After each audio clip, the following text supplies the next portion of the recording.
Колони камиони од Пладне ги блокираа граничните премини кон Бугарија, Грција и Косово. Целосно е запрен протокот на стоки во знак на револт против новите правила на Европската Унија, кои од професионалните возачи бараа да ги почитуваат истите ограничувања за престој во Шенген зоната како и обичните туристи, односно не повеќе од 90 дена во период од 180 дена.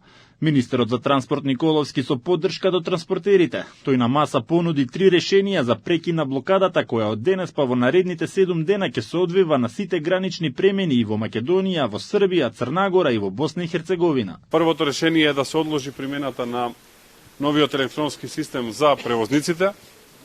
Второто решение е да се зголеми бројот на денови кои што можат да ги поминуваат во Шенген зоната превозниците најмалце на 250 денови, соодветно поделено во циклуси од сегашните 180, односно 90 плюс 90.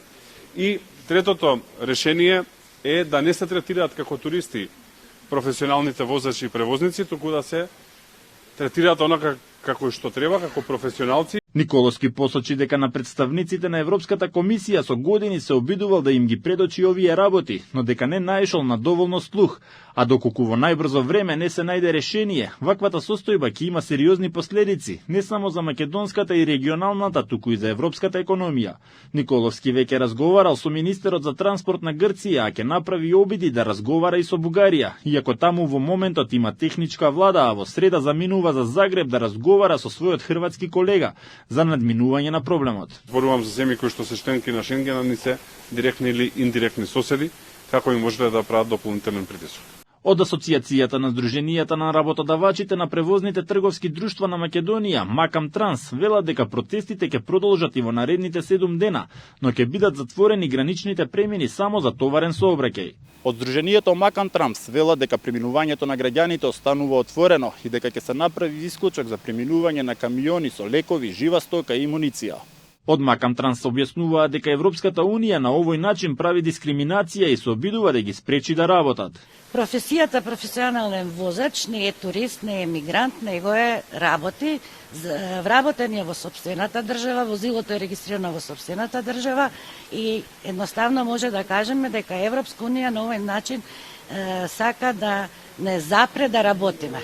За превозниците ваквиот начин е дискриминирачки и им се ограничува правото на слобода на движење. Загрозена ни е слободата на движење низ цела Европа.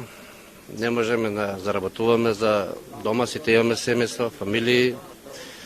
Значи, се надевам дека ќе се реши ово најбрзо што е возможно, за да може да испаднеме, да заработиме некоја пара, да донесеме дома, сите срекни да бидеме. Кажам пак, значи, колку ние зависиме од Европа, Европа зависи од нас, сепак со големите инвестиции што ги имат кај нас, се надевам дека ќе се реши све. У диалогот сега што го правиме, па ќе видиме што ќе биде. Ако има подобрување, ќе се прекине све. Ако нема подобрување, ќе продолжиме понатака со блокади. Тие се надеваат дека ќе најдат на разбирање од страна на европските држави, а дека ако до април не им се излезе во пресред, нема да протестираат затоа што камионите и онака ќе стојат, затоа што ќе нема кој да ги вози.